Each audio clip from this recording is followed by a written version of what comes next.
5절입니다. 시편 42편 5절입니다. 내 영혼아 내가 어찌하여 낙심하며 어찌하여 네 속에서 불안하여 하는가. 너는 하나님께 소망을 두라. 그가 나타나 도우심으로 말미암아 내가 여전히 찬송하리로다. 아멘. 말씀 제목은 영혼의 어두운 밤은 짧을수록 좋다라는 말씀으로 오늘 나누려합니다. 영혼의 어두운 밤은 짧을수록 좋다는 말씀으로 은혜를 나누려고 합니다. 우리가 신앙생활 하다 보면 영혼의 어두운 밤이 찾아올 때가 있습니다. 그때 예고 없이 불쑥 찾아옵니다. 어떤 사람은 경제적인 문제 때문에, 어떤 사람은 또 어떤 병 때문에, 또 어떤 사람은 기타 등 그 아픔과 고통이 찾아올 때가 있습니다. 이때 누구나 경험하는 게 뭐냐면 영적으로 침체를 경험하게 됩니다. 뭔가 꽉 막혀 있고 또 내 마음을 누구도 알아주지 못하는 상황에 빠지고 또 무엇보다 중요한 것은 고통이 연속적으로 고통이 다가오면 사람들은 거기에서 마음이 무너지고 또 가지고 있는 믿음조차도 흔들릴 때가 있습니다. 무엇보다 중요한 것은 우리가 예배의 자리에 나오지만 어두운 터널에 갇혀있는 느낌을 받을 때가 있습니다. 이런 상황에서 우리가 할 게 뭐냐. 오늘 시편 기자가 5절에 내 영혼아 내가 어찌하여, 이 표현이 어떤 표현이냐면 우리가 자기 자신을 향해서 하나님의 말씀을 선포해야 됩니다. 무슨 말이냐? 우리가 낙심되고 절망스럽고 그리고 아주 고통스러울 때 내 영혼을 향해서 내가 나사렛 예수 그리스도를 명하노니 내 영혼아 어찌하여 낭망하냐, 내 영혼아 어찌하여 불안해하는가 라고 선포하셔야 됩니다. 뭐냐면 사탄은 우리에게 찾아와서 우리에게 두려움을 줍니다. 고통을 가져다 줍니다. 이렇게 흔들고 저렇게 흔듭니다. 그러면서 하나님께로부터 떨어지게 만들어요. 그래야 우리를 잡아먹을 수 있습니다. 우리는 종종 살다 보면 이런 일 저런 일, 이런 상황 저런 상황, 힘들고 어려운 상황에 빠질 때 있습니다. 그러다 보면 우리의 모든 희망이, 우리의 모든 소망이 다 끝장이 난 것 같은 상황에 빠질 때 있어요. 그때가 바로 우리가 주님께 엎드릴 때인데, 근데 기도가 나오나요? 안 나옵니다. 너무 힘드니까. 사람이 너무 고통스럽고 힘들면 하나님을 찾아야 되는데 하나님을 찾지 못하는 경우를 보게 되어집니다. 왜 그럴까요? 우리 속에 두려움이 우리의 신앙을, 우리의 믿음을 질식시키게 돼요. 동물의 왕국 같은 그런 프로그램을 보시면 사자가 동물들을 공격을 할 때 약한 놈만 공격하지 않습니다. 물론 약한 놈을 공격을 하지만 가장 먼저 강한 자로 공격합니다. 강한 자로 공격하면 놀라서 막 도망칩니다. 흩어지죠. 그러면 그 강한 자는 강한 자들끼리 뭉칩니다. 그러면서 사자에 대적합니다. 거기서 떨어져 나오는 동물들 잡아먹습니다. 사탄 똑같습니다. 이미 예수님이 2000년 전에 십자가에서 이기셨어요. 사탄은 이겼단 말이에요. 그런데 우리는 문제는 뭐냐면 우리를 공격합니다. 어떻게요? 사망. 때로는 우리가 생각지 못하는 방법을 동원해서라도 공격을 합니다. 그것을 통해서 어떻게 하느냐? 주님께로부터 떨어져 나가는 거예요. 곧장 있게 되는 게 뭡니까? 두려움. 그 다음에 또 하나는 뭐냐면 주님께로부터 떨어져 나와 있기 때문에 고립돼요. 사탄은 고립시키는 거예요. 이때 필요한 게 뭐냐? 주님 찾아야 돼요. 내 영혼아 어찌하여 낙심하며 내 영혼아 어찌하여 내 속에 불안해하냐. 3절 보시면 42장 3절 보시면 사람들이 종일 내게 하는 말이 내 하나님이 어디 있느냐 하니 내 눈물이 주하는 내 음식이 되었더라. 사람들이 그 말하는 거예요. 너 하나님 어디 있냐? 너 하나님 잘 믿는다며? 그럼 너 왜 지금 이 모양 이 꼴이 된 거야? 사탄은 다른 사람들의 입을 통해서 공격합니다. 그래서 우리 입술에서 하나님을 향한 불평과 불만의 말을 갖게 만들어요. 여기서 문제가 뭐냐? 사탄이 쳐놓은 덫에 걸리면 모든 신자는 거기에서 허우적거리다가 자칫 잘못하면 거기에서 지식되어 버려요. 사탄의 덫이 딱 걸리면 할 게 뭐냐? 눈으로 주님을 바라봐야 돼. 여기 이 말하잖아요. 너는 하나님께 소망을 두라라고 말해요. 소망은 어디서 옵니까? 믿음으로 옵니다. 눈을 들어야 돼요. 여러분 시편에서 가장 자주 쓰이는 표현이 Lift up your eyes. 눈을 들어 주를 보라 라고 말해요. 눈을 들어 주님을 보는 게 쉬울 것 같은데 쉽지 않아요. 왜 쉽지 않냐면 우리가 어떤 걸 놓고 기도할 때, 특별히 힘들고 어려운 상황 속에서 기도할 때, 고통 가운데 있을 때 기도할 때에 주님을 바라보면 좋겠는데 주님을 바라지 못해요. 잘. 왜? 당장 내 몸이 아프면 아픈 데 집중하고 내 상황에 문제가 생기면 문제에 집중해요. 사람들입니다. 그러다 보니까 정작 찾아야 될 하나님을 못 찾는답니다. 그러면 있게 된 일이 뭡니까? 마음이 상하는 겁니다. 예, 오늘 시편 기자가 그 말하잖아요. 4절 마지막 절에 이 일을 기억하고 내 마음이 상하는도다. 예, 마음이 상해져요. 이 마음이 왜 상해져요? 예, 하나님이 이렇게 기쁨과 감사로 놀랍게 하나님이 인도하시고 역사하셨는데 지금 내가 너무 고통스러워. 우리 길거리 여기 딱 보시면 다 아무 일 없는 것 같이 사람들이 다니잖아요. 우리 대학병원이나 그날 보면 뭐 그렇게 아픈 분들이 많은지. 그런데 또 병원 딱 밖을 박차고 나오면 또 뭐예요? 다 멀쩡하게 돌아다니는 것 같아요. 근데 보세요. 딱 잡아다 놓고 당신 무슨 사연 있습니까? 사연 없는 사람이 없어요. 젊은 친구들이 아직 인생을 별로 살았으면 그러는데 저도 이제 50이니까 50 정도 인생을 조금 살다 보니까 그렇게 많이 살진 않았지만 그래도 이런 일을 저런 일을 겪잖아요. 그러면 사연 없는 사람이 없어요. 다 멀쩡하게 돌아다니는 것 같아도 각자의 아픔들을 다 갖고 있는 겁니다. 이 세상에서 가장 불쌍한 사람이 누구냐? 하나님을 믿지 않고 자기 힘 가지고 사는 사람들이에요. 왜 그러냐면 마지막 그들에게 강한 문제가 생겼을 때 모든 인간은 결국은 하나님께로 가야 되잖아요. 죽어야 되니까. 저나 여러분은 여기 계신 분들 중에 우리 젊은 청년 2명 빼놓고는 50년 이후에 살아있을 분이 거의 없어요. 제가 딱 100살까지 살 수 있을지 모르겠지만 그건 몰라도 제가 백수를 넣는 건 모르지만 이 말은 무슨 말이냐? 모든 사람은 결국은 하나님께로 가야 된다고요. 근데 하나님은 인간에게 만강을 주셔가지고 이 땅에서 영원히 살 것처럼 해놔서 그러니까 우리가 사는 거예요. 생각해보세요. 내가 조금 있으면 죽어 그 생각하면서 하면 얼마나 힘들겠어요. 그래서 인간은 기본적으로 영원히 살 것처럼 살아요. 전도서 기자를 향해서 그 마음에 뭘 심었다 해서 영혼을 심었다 했다. 우리는 영혼을 향한 갈망함이 있어요.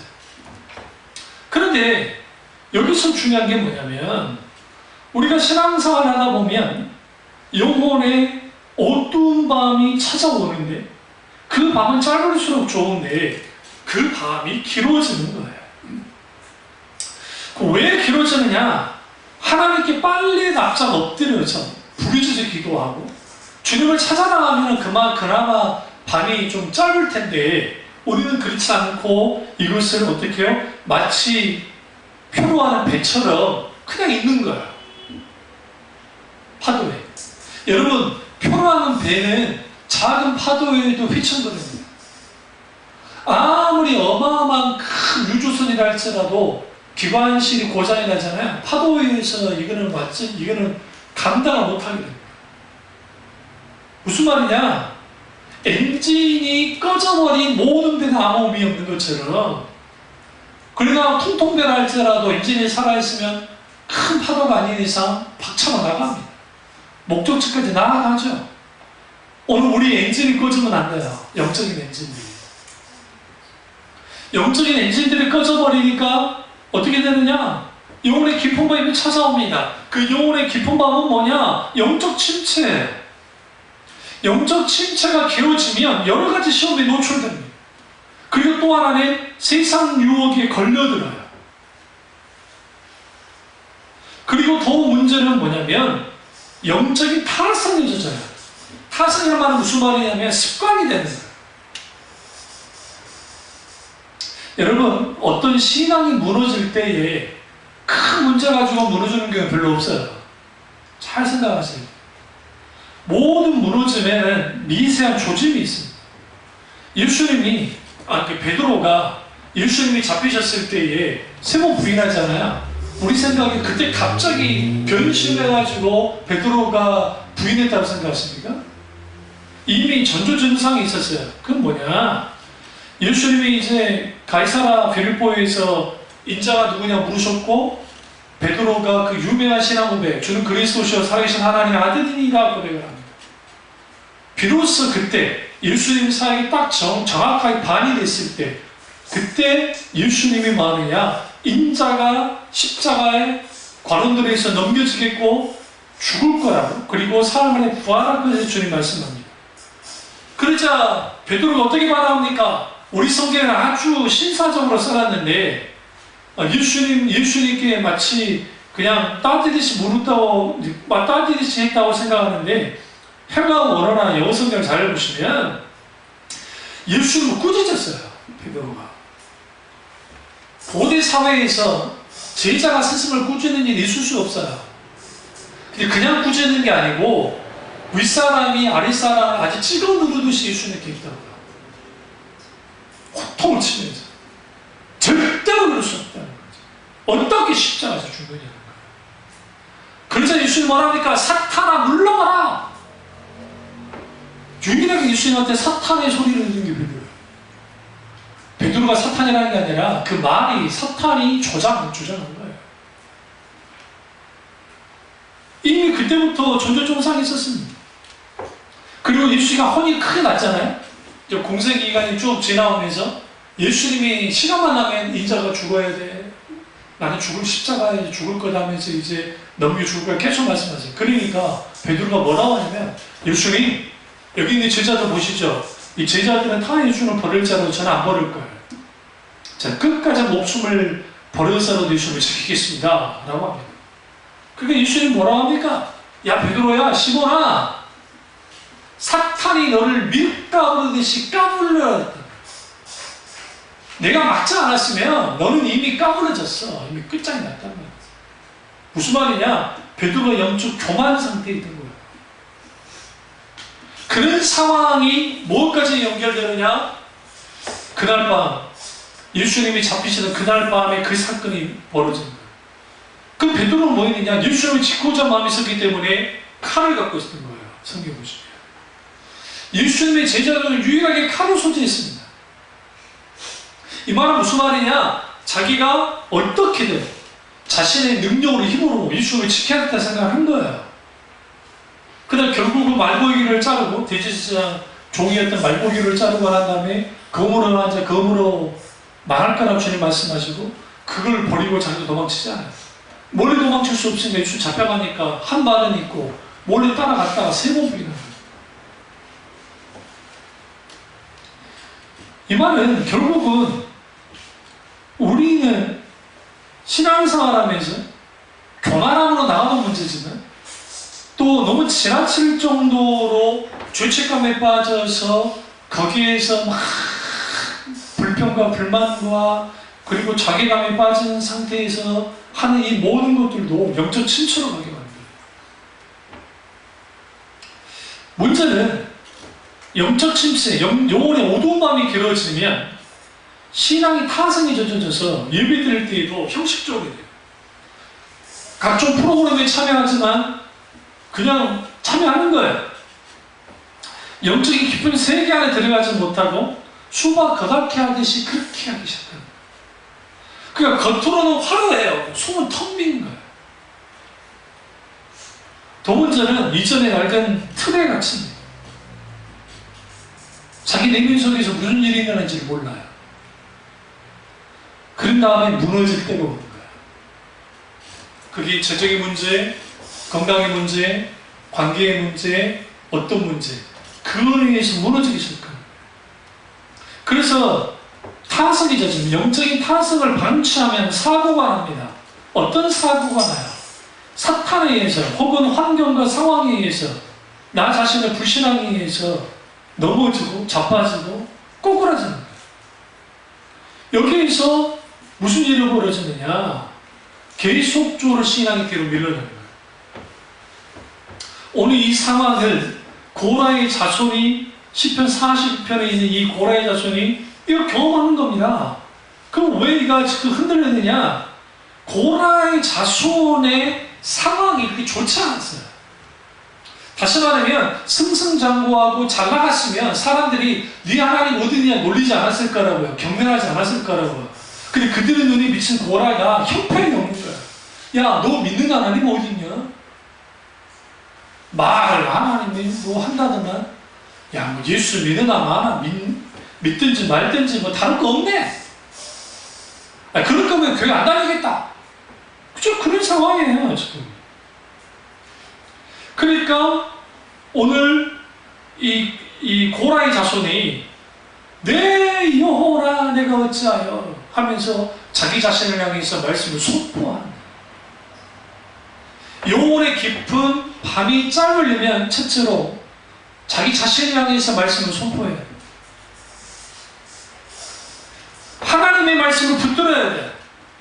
시편에 하나님이 말씀을 보내어 위경에서 건져내신다라는 말씀입니다. 그 말씀이 뭐냐면 그냥 기록된 그냥 어떤 구절이 아니라 실질적으로 역사하는 하나님의 말씀이 우리에게 역사하기 시작합니다. 그렇게 되어지려면 내 속에 하나님의 말씀이 가득 차야 돼.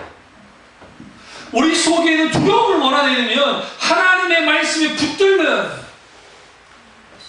강하게.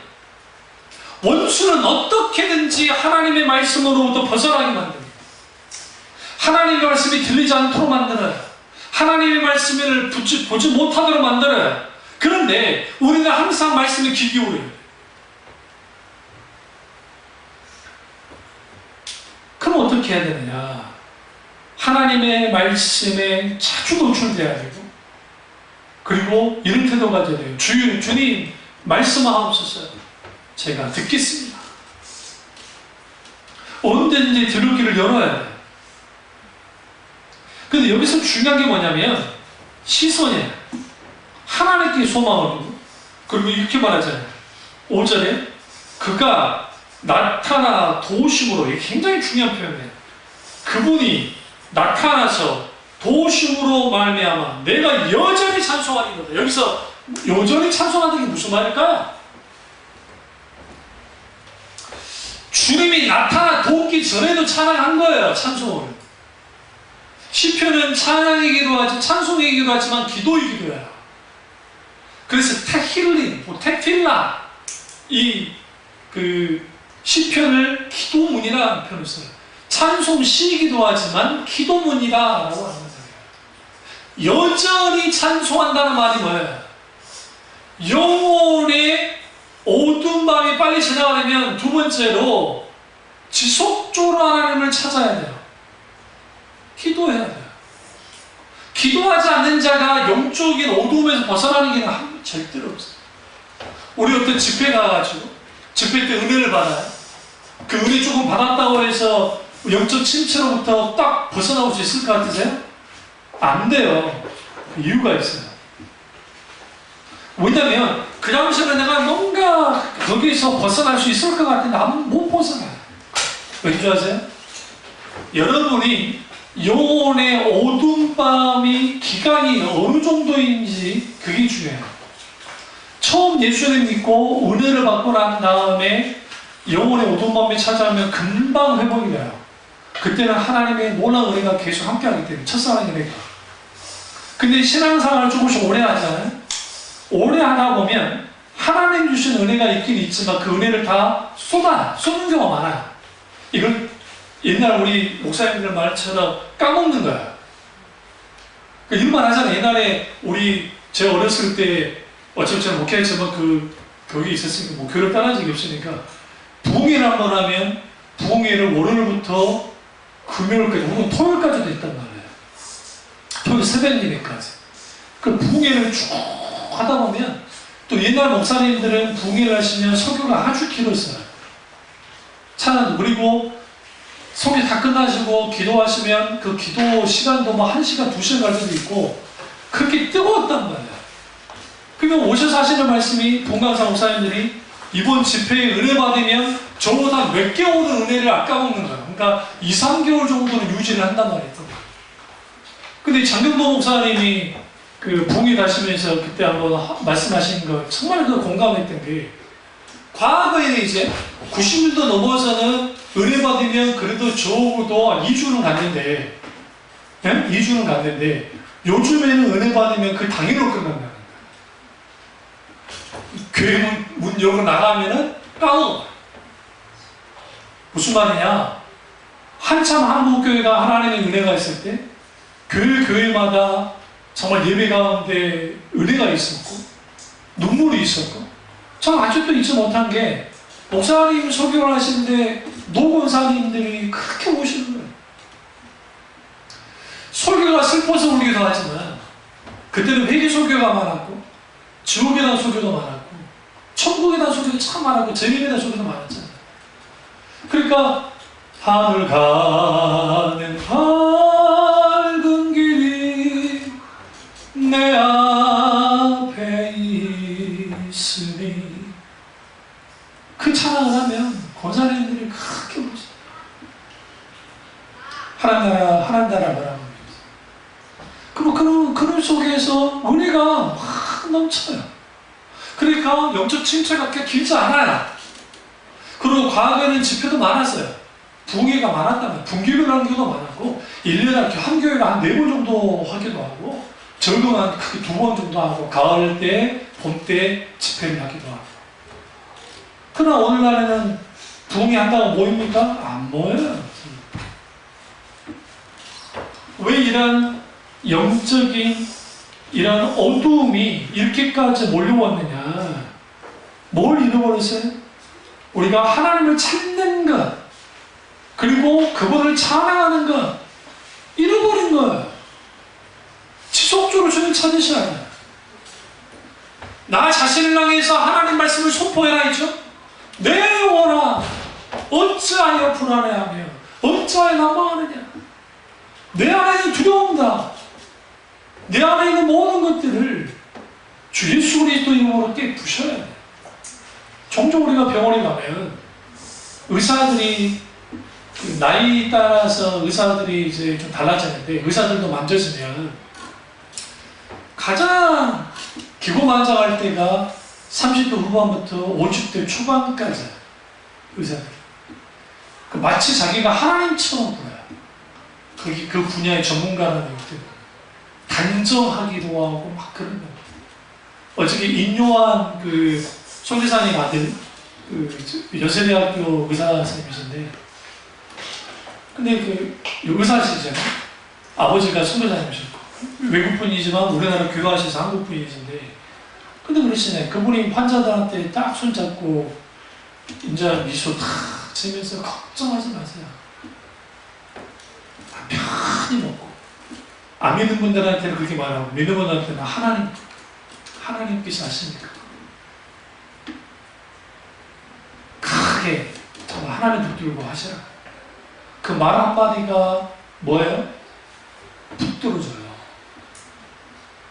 붙들어져요.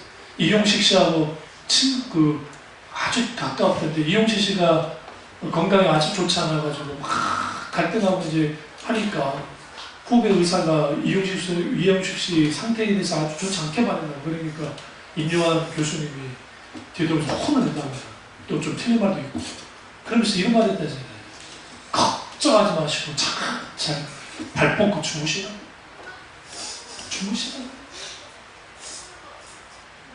이용식 씨도 교회 다니시거든요. 걱정하지 마시고. 근데 몇 개월 동안 발 쭉 못 뻗고 자다가 그 한마디 말에 발 뻗고 잤다잖아요. 거기에 무슨 치유가 일어난 게 아니에요. 무슨 말씀 드리려고 하냐면 의사든 뭐든 결국은 하나님 앞에 서면 아무것도 안 해요.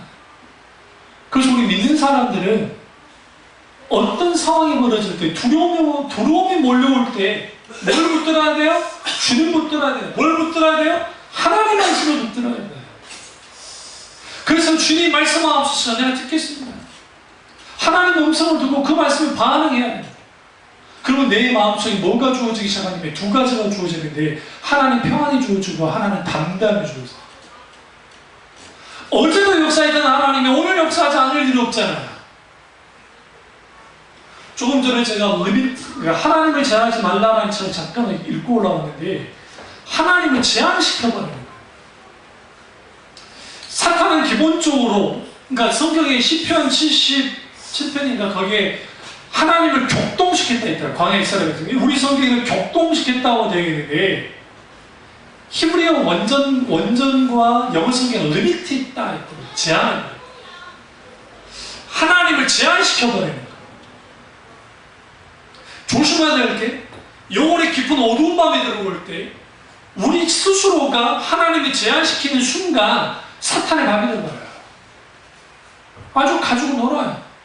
그러니까 의사가 이런 말하면 좋은 말하면 기분 좋아졌다가 의사가 이상하면 좀 좋지 않은 말하면 무너져버리는 이게 왔다 갔다 하는 거예요. 근데 그건 당연한 거예요. 인간은 연약합니까? 이때 중요한 게 뭐냐면 하나님께로 끌고 나가요. 그리고 하나님이 하시도록 해요. 그리고 우리는 기도하는 것과 찬양하는 것을 어떻게 해야 돼요? 계속적으로 지속적으로 나가요. 그래야 영혼의 깊은 어두운 밤이 짧아져요. 찬양하세요. 찬양. 기도하세요. C.S. 루이스가 이런 표현을 썼어요. 하나님을 초월적 방위자라고 그가 썼습니다. 이 초월적 방위자란 말은 무슨 말이냐면 하나님은 지출 줄 모르게 우리에게 다가오셔서 우리가 죄 가운데 들어가고 우리가 사탄에 의해서 흔들리고 할 때 하나님을 방해하는 거예요. 우리 있는 생각만 해요. 하나님은 우리 사이에만 사탄이 방해한다고 생각하잖아요. 사탄이. 그런데 이걸 우리 편, 하나님 편에서 뭐냐? 하나님 막아요. 기도하시다가 막 갑자기 두려움이 있을 때 있잖아요. 혼자 기도하다가. 예전에 우리 산기도라든지 교회에서 혼자 기도하다 보면 막 두려움이 올 때 있대요. 주로 그때는 어떻게 이기냐면 하나님이 나와 가까이 계시는지 사탄이 가까이 있는지 한번 생각해 보세요. 주님이 내 안에 계시잖아요. 그 두려움은 사탄이 장난질하는 거예요. 성경에 사탄이 우는 사자와 같이 삼키는 자를 찾는다 했잖아요. 이 표현이 얼마나 재밌는 표현인지 아세요? 우는 사자라는 표현이 재밌는 거예요.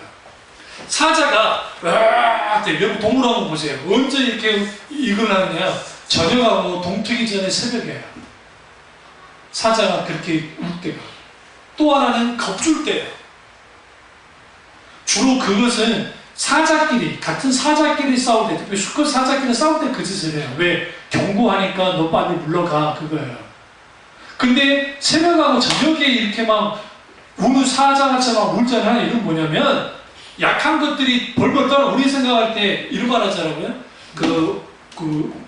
동물학자가 우리가 여기 산에서 인왕산에서 호랑이를 딱 맞닥뜨리잖아요. 만약 우리 어떻게 될 것 같으세요? 내가 딱 도망칠 수 있을 것 같죠? 못 도망가요. 얼어버려요. 그러니까 우리는 그런 경험이 없는데 이걸 과학적으로 했는데 공포로존의 헤르츠가 있는데 호랑이 특유의 우리는 뒤 둥근 말고도 그게 딱 들어오면 그게 딱 얼어버려요. 정말 담력이 센 사람 빼놓고는 10명에서 9명은 잡혀 먹어요. 우리 같은 막 도망칠 수 있을까라는 못 도망가요. 맞닥뜨렸어. 사탄이 그걸 원하는 거예요.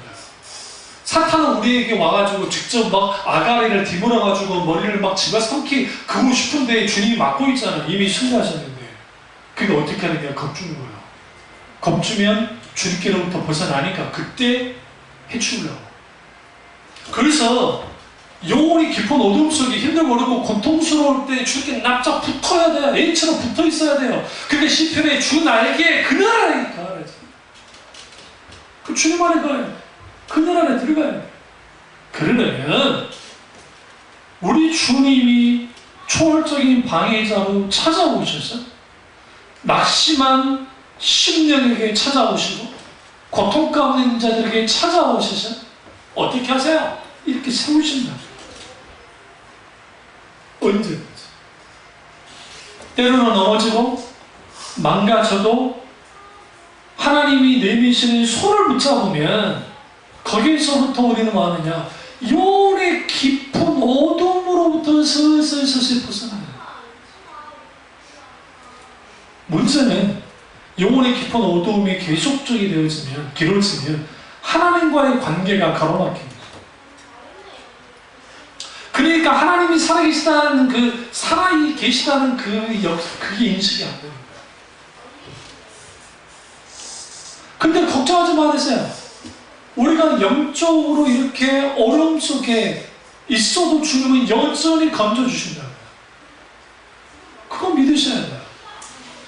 여러분, 내 사정을 내 자식이 알겠어요. 그렇다고 남편이 아내가 알겠어요. 그렇다고 해서 누가 알겠어요? 하나님 외에는 없어요. 나 자신은 나를 몰라요. 나를 지으신 하나님이 하신다고요. 그래서 우리는 영혼의 깊은 어두움 속에 깊이 들어갈수록 거기에서 세 번째로 이 거풀바구니에서 빨리 벗어나려면 하나님을 깊이 묵상해요. 오늘 이 시편 기자에게 있어서의 하나님은 어떤 하나님입니까? 8절을 보시면 낮에는 여호와께서 그의 인자하심을 베푸시고 밤에는 그의 찬송이 내게 있어 생명의 하나님께 기도하리로다. 내 반석이신 하나님께 말하기를 어찌하여 나를 이기셨나이까? 내가 어찌하여 원수의 압제로 말미암아 슬프게 된나이까 하리로다. 여기에서 이 시편 기자에 있어서 하나님은 누구예요? 반석이신 하나님. 이 반석이라는 표현이 우리가 지금 좀 어려운데, 우리나라 사는 저기 뭐 인왕산이나 설악산 빼놓고 그 다음에 무등산 빼놓고는 돌 있는 산 그렇게 많지 않잖아요. 북한산에도 좀 돌 좀 있고 빼놓고. 근데 이스라엘은 돌산이 많아요. 근데 돌산이 어떤 용도냐면 저기 쳐들어왔을 때 거기가 천하는 요새가 돼요. 그러니까 쳐들어오면 사람들이 무리도 뭐든 다 갖고 올라가서 위에서 버티면서 싸우는 거야.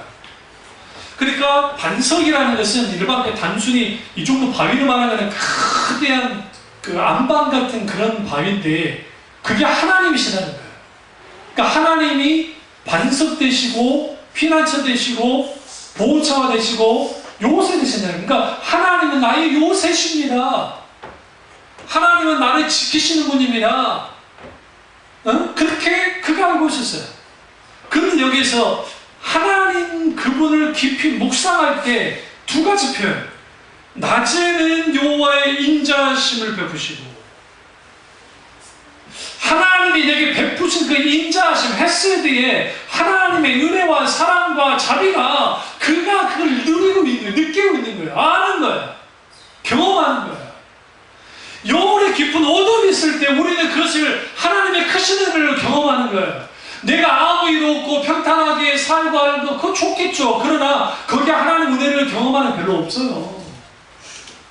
일부러 고난당할 필요까지는 없지만 일부러 아플 필요는 없지만 적어도 내가 그런 상황이 있다고 한다면 낮에 하나님의 인자하심을 경험하고 그의 찬송이 내게 있다잖아요. 여기서 그의 찬송이 누구예요? 하나님의 찬송이 하나님이 찬양받기에 합당하신 그분이 내게 있어서 생명의 하나님께 기도하리라. 무슨 하나님이요? 생명의 하나님. 여러분의 하나님 누구 하나님? 생명의 하나님. 저희 하나님 생명의 하나님. 생명을 주신 하나님. 그 그 하나님께 기도하리이다. 그런데 우리는 6절에 있는 말씀처럼 내 하나님이여 내 영혼이 내 속에서 낙심되었다. 성경을 읽으시면서 반복적인 표현이 나올 때는 이 시편 기자가 아주 중요하기 때문에 영혼의 깊은 밤 속에 있어요. 여러분, 우리의 상황이 끝나기 전까지는 영혼이 여전히 아파하고 힘들어요. 그런데 놀라운 게 뭐가 바뀌어지냐면 내가 바뀌어져요. 과거에는 이런 영혼의 깊은 어둠 속에 있으면 내가 안절부절 못하고 두려움 속에 있고 막 불안해하고 막 낙심하고 막 거기에 불평불만과 막 여러 생각에 휩싸여서 잠도 못 자고 막 그랬다가 하나님의 놀라운 은혜가 부어지기 시작하면 아직은 여전히 깊은 어두운 밤인데 하나님의 그 영혼을 먼저 만지기 시작해요. 하나님은 그 영혼 한 놈을 건져요. 절대로 하나님 처음부터 건져주지 않아요. 왠지 아세요? 하나님을 깊이 경험하고 알길 원합니다. 하나님만을 의지하도록 하기 위해서라도 그렇게 하십니다. 근데 여기서 내 하나님이라는 표현이 굉장히 중요한 표현이에요. 그 말씀. 여러분 하나님은 누구의 하나님입니까? 어떤 집사님이, 어떤 권사님이, 어떤 장로님이 놀라운 하나님의 치유를 경험했대. 그 치유의 경험이 그 사람만의 하나님의 경험되면 안 돼. 내 경험이죠. 우리가 믿는 하나님은 나의 하나님이에요. 다른 사람의 하나님이 아니라고요. 걱정하지 마세요. 그러면 여러분 누구 거야? 하나님 거야. 너 내 거. 내가 너를 지명하여 불렀나니 너는 내 것이라 주님 말씀하신 이사야 통해서. 주님 것 되어진 우리. 당연히 하나님은 나의 하나님이에요. 그러니까 하나님께 다 쏟아 보여요. 내 아픈 심령과 내 고통과 내 모든 것들.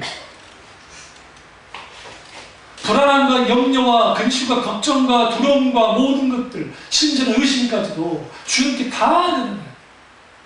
그걸 어떻게 나가느냐? 주여, 두 가지를 기도하세요. 평안을 주시고, 두 번째, 담대함을 달라. 평안과 담대함을 주옵소서. 주님 평안이 주어지기 시작하면 담대함이 부어지죠. 물론 우리는 그 순간순간 불안할 수 있어요. 그러나 그 불안이 내 영혼을 흔들 만큼이 흔들려지지는 않아요.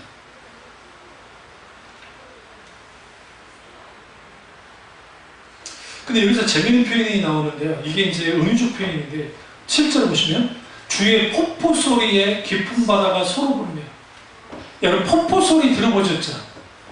우리가 나이아가라를 가본 적이, 제가 나이아가라를 가본 적은 없지만 나이아가라 폭포가 캐나다하고 그 미국 쪽인데 캐나다 쪽이 그렇게 예쁘다며요. 미국 쪽보다. 그런데 그 폭포가 막 떨어질 때 소리가 하나도 안 들려요. 방송으로. 옆에 사는 사람 들리는가요? 안 들려요. 너무 시원해요.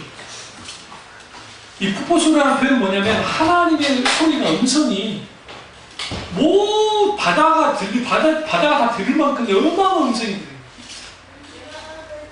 주의 모든 파도와 물결이 나를 휩쓸었나이다. 이건 무슨 말이냐? 하나님의 음성이 강하게 들리는 거예요. 주님의 파도와 물결이 나를 휩쓰는 거예요.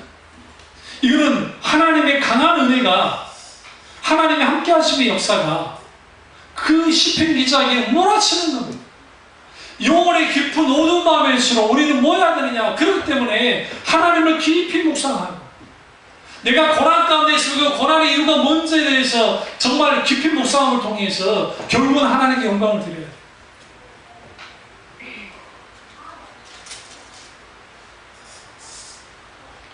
10절 보세요.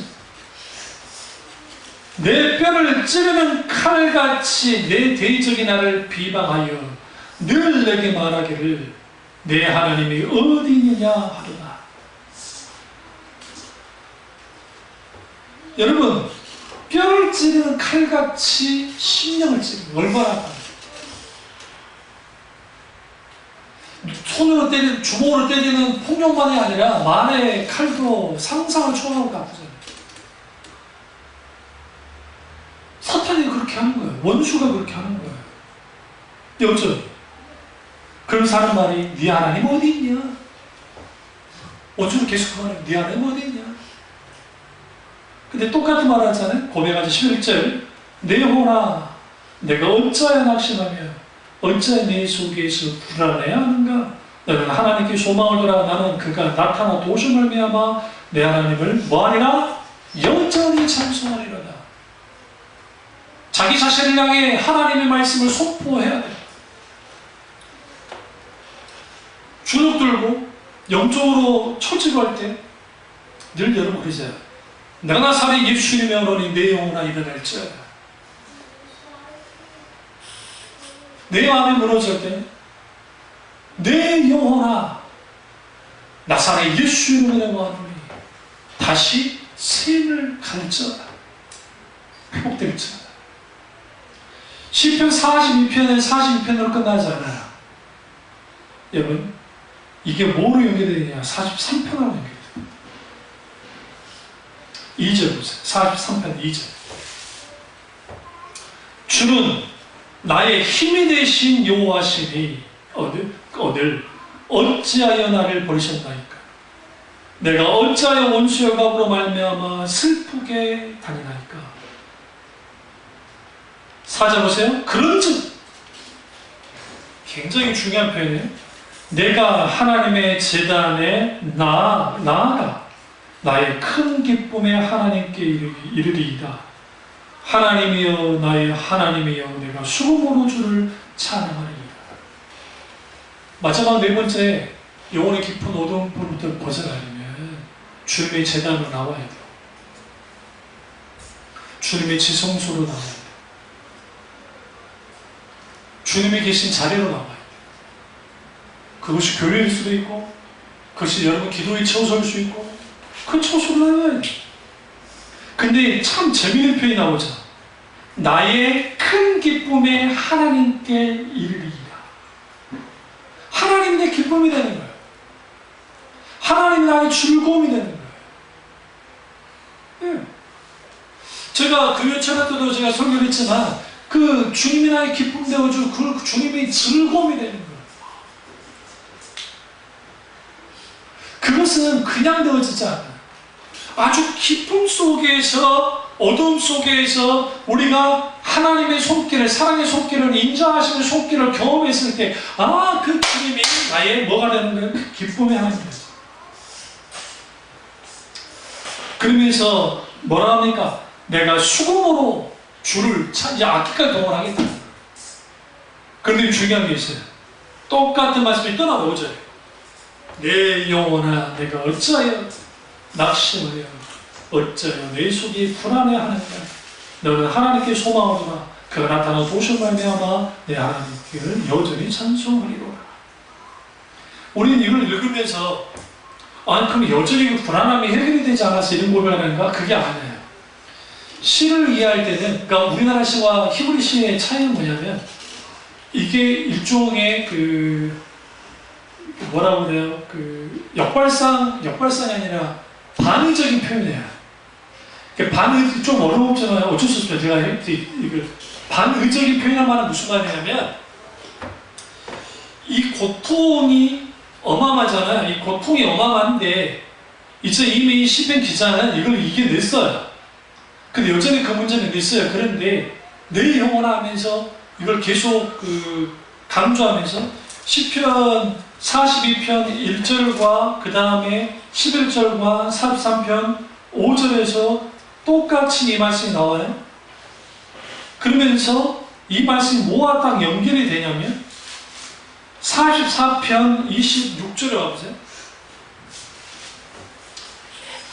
일어나 우리를 도우소서 주의 인자하신 말미암아 우리를 구원하소서. 이게 뭐와 연결이 되냐면 하나님 그분이 이제는 나의 왕이시고 4절에 44장 4절에 구원을 베푸시는 분이고 5절에 우리가 주를 의지하여 우리 대적을 누르고 우리를 치러 일어나는 자를 주의 이름으로 밟으리이다. 나는 내 활을 의지하지 아니할 것이라. 내 칼이 나를 구원하지 못하리이다.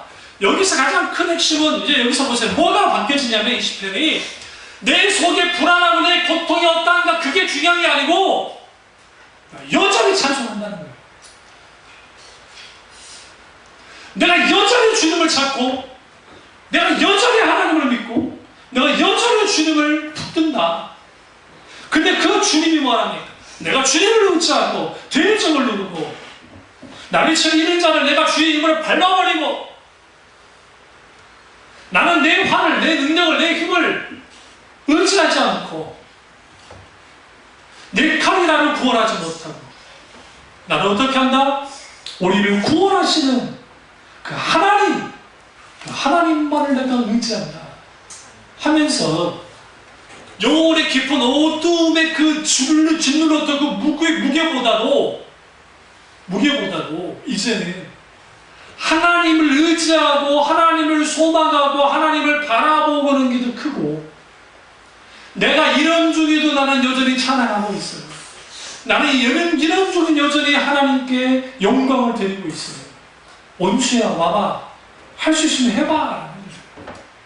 이게 신약에 있는 바울에게까지 연결이 되는데 사도 바울이 뭐라 합니까? 로마서에서 사마가 너희 쏘는 것이 어디냐?